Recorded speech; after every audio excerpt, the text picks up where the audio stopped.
Hi guys! So magla-lunch kami ngayon and ang aming food ay seafood! Woo! Tapos meron din kaming ayan, adobo na pusit. Kamera tayo, sarap pagkamay. Sarap. Magmumukbang tayo guys. Lamon tayo ngayon dahil wala tayong gagawin. Deserve natin to. Deserve natin lumamon ngayon. Kain guys. Sarap.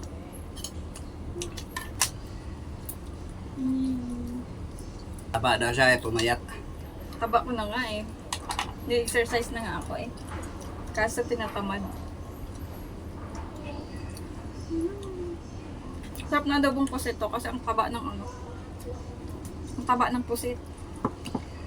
Luto ni nanay. Luto ng asawa. Yummy. Masarap ba akong magluto na asawa? Siyempre masarap. Hindi ka nagugutuman. Mabos kaya yan. Hindi. Pag hindi natin maubos, may bukas pa. Para tipid, di ba? Ang taba ng Ang taba talaga. Gusto ng mga hang. Ang sarap.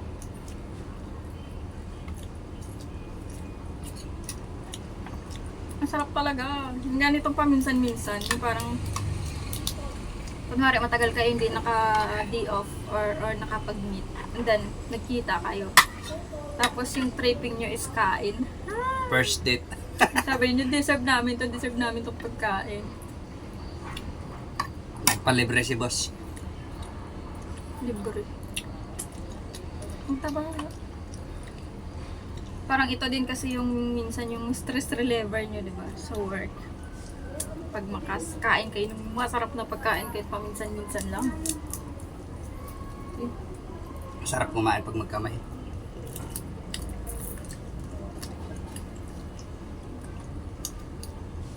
Taba ng green shell. Tataba rin ang kakain nito. Tumataba na talaga ako. Hindi na talaga mapigilan yan. Bakit hindi ka nakikita sa camera? Ako lang, Importante ikaw makita. ako lang nakikita.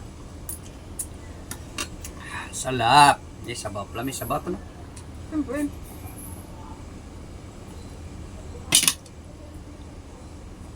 Abo, grabe naman yung sabawin mo yan.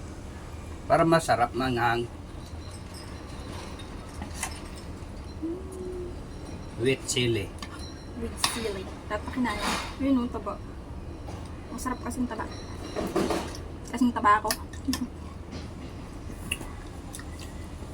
Eh, di ba gusto mo naman ng mataba, di ba?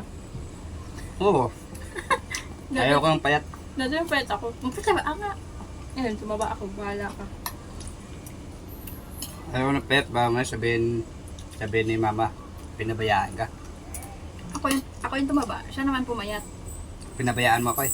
Dati siya yung mataba, ako yung payat. Ngayon baliktad. Ako naman mataba, siya naman pumayat. Diba? Napa-stress mo ko lagi. So, napunta sa akin yung taba mo.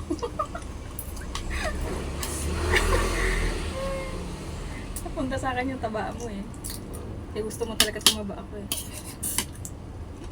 Ang sarap. Sarap ng sabaw niya. Siyempre, ako nagluto. Siya bumili, ako nagluto. Diba?